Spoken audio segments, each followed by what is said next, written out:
Hi, this is part 4 of the video series for payment certification process in FIDIC Forms of Contract 1999 edition and 1987 editions.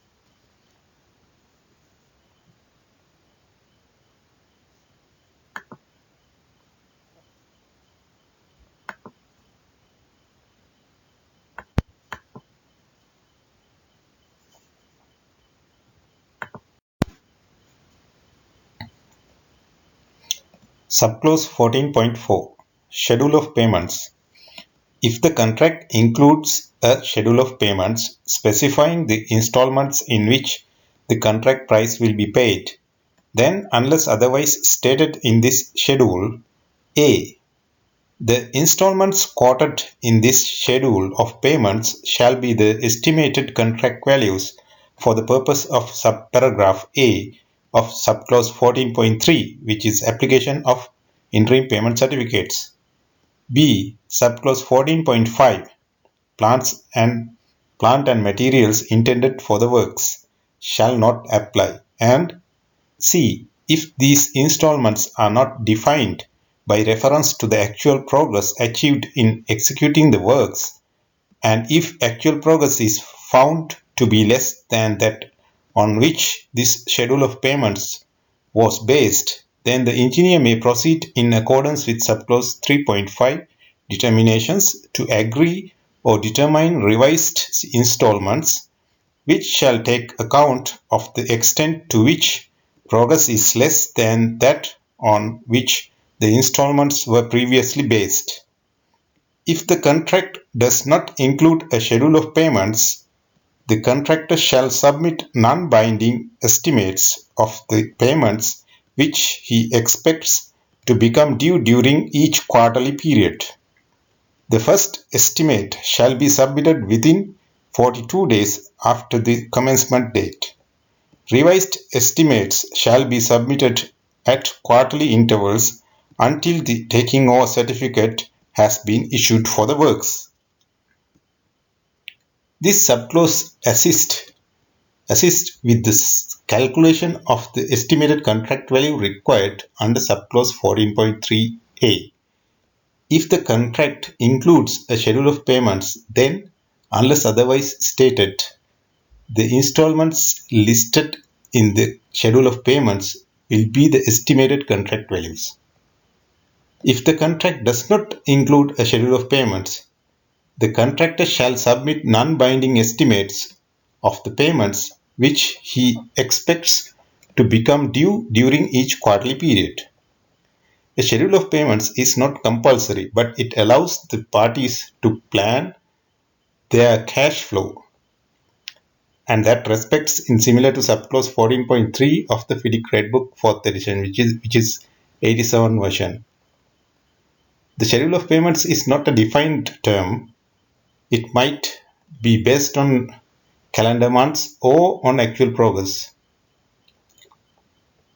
If the installments are not defined by reference to the actual progress achieved in executing the works, and if actual progress is found to be less than that on which this schedule of payment was based, then the engineer may proceed in accordance with subclause 3.5, which is determinations to agree or determine revised installments, which will take account of the extent to which progress is less than that on which the installments were previously based. It is only in these circumstances that the engineer is permitted to revise a payment schedule.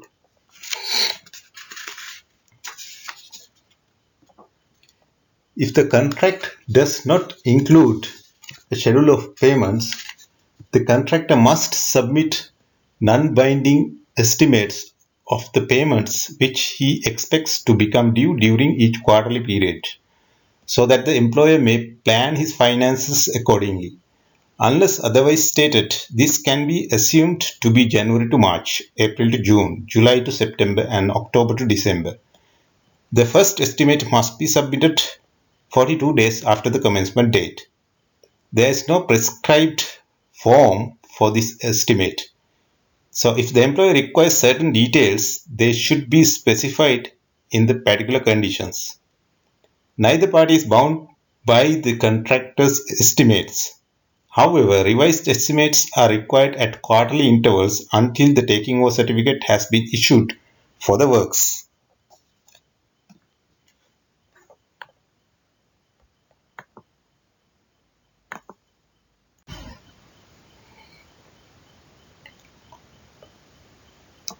Now let's see what FIDIC 87 version says.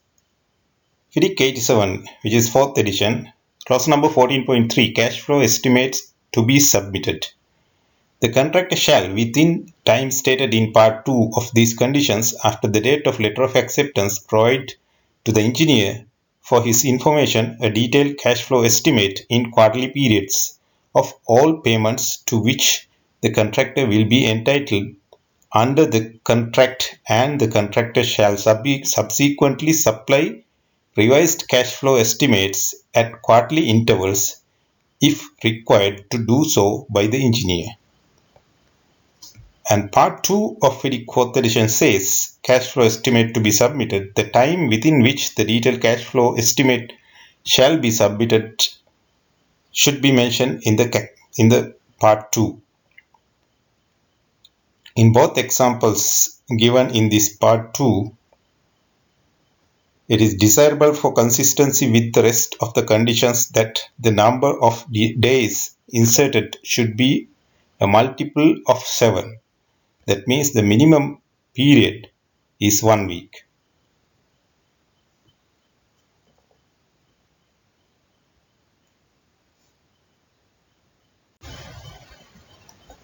Subclause 14.5, plant and materials intended for the works, is the first video I made in this channel, and you can find it as first video, and the subject is materials on site. And if you watch that video, you can get a complete idea of material on site payment based on FIDIC 99 and the differences between FIDIC 99 and FIDIC 87 and also FIDIC 2017.